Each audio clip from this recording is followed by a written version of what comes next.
Kembali lagi di Cerita Cinta Channel. Jangan lupa like, comment, and subscribe ya. Terima kasih. Kediaman Farel. "Sayang, semalam kamu kok nggak pulang?" tanya Nita manja. Ia menggelayut manja di lengan suaminya. "Aku mandi dulu," kata Farel yang sengaja menghindar. "Sayang, Nita menarik nafas kesal karena dicuekin oleh sang suami.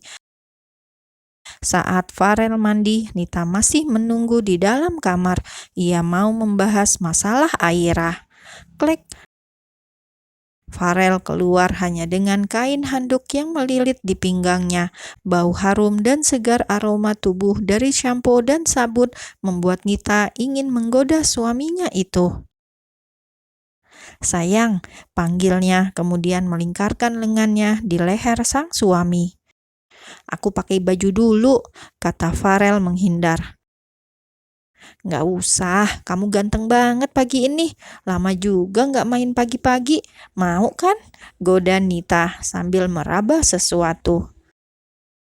"Nit, aku ada meeting hari ini," kelit Farel yang selalu mencari alasan untuk menghindar. Padahal juga suka kalau diraba. Entah mungkin sudah kebanyakan pas semalam atau menjelang pagi tadi, jadi dia belum begitu berselera. "Bentar aja sayang," rayu Nita, kemudian langsung memegangi wajah suaminya dengan kedua tangan. Nita jinjit sedikit, kemudian langsung saja merampas bibir sensual sang suami. Terasa dingin dengan aroma mint dari odol yang dipakai Farel. Kenapa dia tidak membalas? Nita mulai gelisah. Wanita itu kembali agresif, namun ia seperti menyesap patung. Sementara itu, Farel merasa tidak nyaman. Entah mengapa, hal yang paling ia sukai mulai terasa hambar. Sentuhan Nita yang selalu bisa membuatnya bersemangat, kini terasa berbeda. Bukan Nita yang berbeda, mungkin dirinya sendiri. Bahkan matanya tidak menatap istrinya yang cantik itu. Sorot matanya yang tegas dan tajam kini terlihat kosong. Sepertinya ada sesuatu yang mengganggu pikirannya. "Sayang," panggil Nita yang gemas karena suaminya malah tidak bersemangat. "Aku ganti pakaian dulu," tolak Farel sambil menepis kedua lengan Nita yang sudah sejak tadi menggoda. "Apa suamiku mulai nggak normal?" batin Nita bertanya-tanya. "Ada apa dengannya? Apa pekerjaan di kantor membuatnya jadi seperti ini?" gumam Nita sambil memperhatikan suaminya yang sedang ganti baju. Beberapa waktu kemudian, Farel sudah pakai jas rapi dan Nita memaksa membetulkan dasi pria tersebut, padahal sudah rapi dan sempurna. "Mas, Aira kabur kemana ya?" Tiba-tiba Nita membahas kaburnya Aira, padahal ia sudah minta orang untuk mengusut, tapi Aira seperti hilang ditelan bumi. Farel pun langsung menelan ludah, mencoba biasa saja. "Aku berangkat dulu," katanya sambil menenteng tas. "Idih, cuek banget dia sama Aira. Dia kan mengandung anaknya. Sebegitu bencinya kah Mas Farel pada Aira?" batin Nita yang tidak habis pikir dengan reaksi Farel yang acuh, tidak peduli dengan hilangnya Aira. Padahal kan Aira hamil. Nita terus saja menggerutu. Bibi," panggil Nita. Ia ke belakang mencari si Bibi. Tap, tap, tap. Bibi datang sambil mengelap tangannya yang basah karena habis cuci piring. "Iya, Non. Aira pernah menghubungi Bibi tidak?" tanya Nita yang tahu kalau selama ini Aira sering ngobrol dengan Bibi. "Tidak pernah, Non," jawab Bibi cepat. "Benarkah? Kamu nggak bohong?" Bibi mengangguk lagi. "Bener, Non, si Ira nggak pernah hubungin Bibi. Memang kenapa, Non?" "Bukan apa-apa," kata Nita lalu pergi. Nita pun naik ke lantai atas sambil bergumam kesal.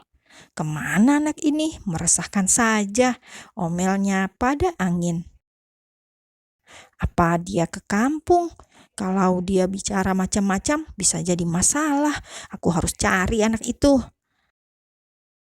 Yang dicari sedang termenung. Aira duduk sambil nonton TV, atau lebih tepatnya TV yang sedang melihat Aira. Ia capek, bangun tidur, lalu tidur lagi. Aira ini begitu penurut, dia benar-benar tidak keluar kamar seperti perintah Farel.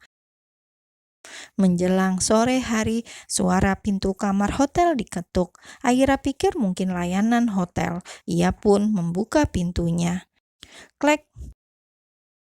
"Ayo keluar," kata Farel yang langsung masuk. Ia memeriksa seluruh ruangan, memastikan semuanya tidak meninggalkan jejak.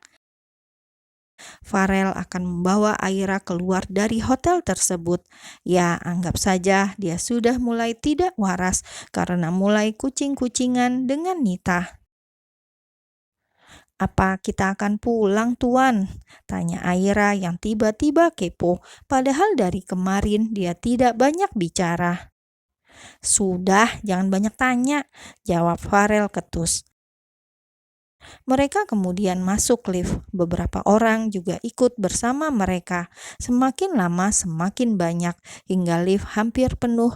Refleks Farel menggunakan lengannya untuk melindungi perut Aira tanpa Aira ketahui karena tempatnya yang sempit. Setelah sampai di lantai dasar, Farel pun membawa Aira ke basement, kemudian berjalan ke arah mobil mereka.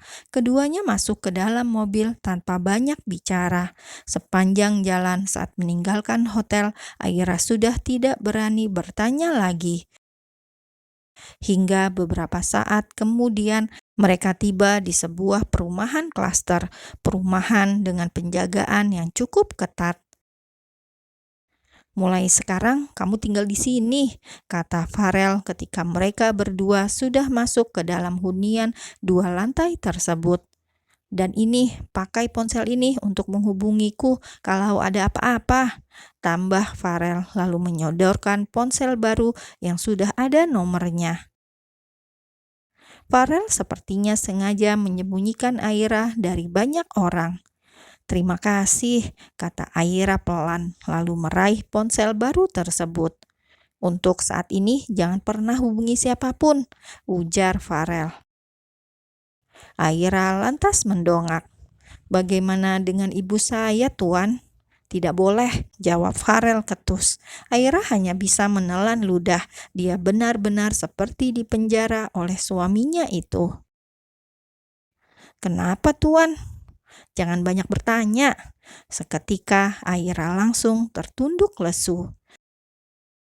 Sudah malam, tapi Farel masih di rumah itu. Rumahnya masih kosong, banyak ruang kosong yang belum terisi perkakas lainnya. "Besok akan ada satu pembantu di rumah ini, jadi kamu tidak akan kesulitan membersihkan rumah ini," kata Farel. Dia sepertinya akan bersiap-siap pulang. Farel kemudian melirik ke depan. Hanya ada satu penjaga yang biasanya berjaga di pos depan. Sudah pukul 8. Si Nita juga sejak tadi WA. Kenapa dia tidak pulang-pulang? Akhirnya ia memutuskan untuk segera balik ke rumahnya. "Jangan kemana-mana," kata Farel yang sudah memegang kunci mobil. Aira mengangguk patuh. "Kunci pintunya, jangan biarkan orang masuk." Aira kembali mengangguk, kemudian menutup pintunya saat Farel benar-benar meninggalkan rumah. Tinggal di rumah yang sangat besar membuat Aira merinding, apalagi rumah itu kosong. Ditambah malam itu selepas kepergian Farel, mendadak hujan sangat lebat, ditambah angin dan petir yang menyambar-nyambar. Baru 10 menit mobilnya melaju, tapi Farel menjadi tak tenang. Masalahnya, Aira hanya di rumah itu seorang diri. Ia yang cuek, terkesan dingin, dan sangat tidak suka Aira mendadak merasa gelisah. Akhirnya ia putar balik dengan cepat. Farel buru-buru kembali ke perumahan yang besar tersebut. "Cit!" Benar saja, lampu di komplek mati. Beberapa menyala, mungkin karena ada genset. Farel pun buru-buru masuk ke dalam pagar, kemudian mengetuk pintu dengan baju yang sedikit basah saat berlari barusan. Airah, Airah, ting tung, tok tok tok. Airah, kesal tidak dijawab. Farel langsung menghubungi nomor Airah. Tut, tut, tut. Kemana dia? Aku baru saja pergi beberapa saat yang lalu, omelnya sambil terus memanggil nama Airah. Airah, duar.